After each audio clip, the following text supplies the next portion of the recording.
ఓటేయలేదని ప్రజల మీద పగబట్టిన నాయకుడు ఏపీలో తప్ప ఎక్కడా కనిపించాడు. అదేటండి బాబా, పాముల బుస కొడుతున్నాడు జగనన్నయ్య. జగనన్న బుస్సు బుస్సుమని బుసలు కొడుతుంటే ఆ బుసలు చూసి చాలా మంది భయపడిపోతున్నారు.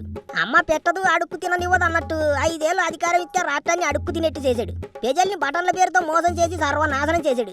ఇక ఇప్పుడేటయ్యా అంటే రాష్ట్రానికి వచ్చే పెట్టుబడులను ఆపేందుకు చూస్తున్నాడు. ప్రజల్ని ఏదో ఓ రకంగా ఇబ్బందుల పాలు చేయాలని చూస్తున్నాడు. పచ్చిగా చెప్పాలంటే పున్నమి నాగలా పగబట్టాడు జగనన్నయ్య. తానుండగా ఏపీని బాగుపడని వద్దని శపథం చేసినట్టున్నాడు. ఏపీ ప్రజల్ని ప్రశాంతంగా ఉండని వద్దని కంకణం కట్టుకున్నట్టున్నాడు.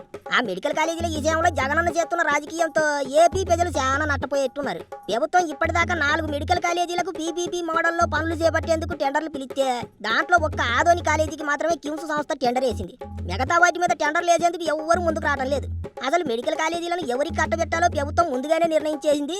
ఆ రకంగా వాళ్ళు దోపిడీ చేస్తున్నారని మొన్న జగనన్న సజ్జల రాజిచ్చిన స్క్రిప్ట్ చదివేశాడు. కానీ ఇప్పుడు ఆ కాలేజీలకు పీపీపీ మోడల్లో ప్రభుత్వంతో కలిసి నడిపించేందుకు ఎవ్వరు ముందుకు రావడం లేదు. దాంట్లో అంతగా దోపిడీ చేసే అవకాశం ఉంటే అది ఏదో వైసీపీ వల్లే టెండర్లు వేసుకోవచ్చుగా. అందులో ఏటీ లేదు. అంతా రూల్స్ ప్రకారం నడవాలి, లేకపోతే ఆనకి ఇబ్బందులు పడాలి. అందుకే ఎవరు ముందుకు రావడం లేదు. కానీ జగనన్న మాత్రం అక్కడ ఏటో స్కాములు జరిగిపోతున్నట్టు బిల్డప్లు ఇస్తూ పనికి మాల గొడవలన్నీ చేస్తున్నాడు. అయినా మెడికల్ కాలేజీ బిల్డింగ్లు ఒక్కటి కట్టేస్తే సరిపోదు. ప్రభుత్వం తలుచుకుంటే 6 నెలల్లో అన్ని బిల్డింగ్లు కట్టేసిద్ది. కానీ దాంట్లోకి కావాల్సిన మిషన్లు, సౌకర్యాలు, పాఠాలు చెప్పే ప్రొఫెసర్లు అదిగా అట్లాంటివన్నీ సమకూర్చడమే చాలా కష్టం. బిల్డింగ్లు కాదు, అందులో పాఠాలు చెప్పే వాళ్ళు సరిగ్గా ఉంటేనే మంచి డాక్టర్లు బయటకు వస్తారు. దానికోసం చాలా ఖర్చు పెట్టాల్సి వస్తుంది.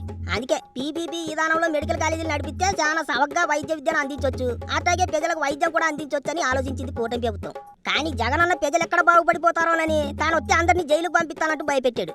జగనన్న శాడిజం ఎట్లా ఉంటుందో తెలుసు కాబట్టి ఆయన మళ్ళీ అధికారంలోకి రాడని తెలిసినా సరే ఎవరు ముందుకు రావటం లేదు. ప్రజలకు మంచి చేసే ప్రతి పనికి జగనన్న ఇట్టాగే అడ్డుపడుతున్నాడు.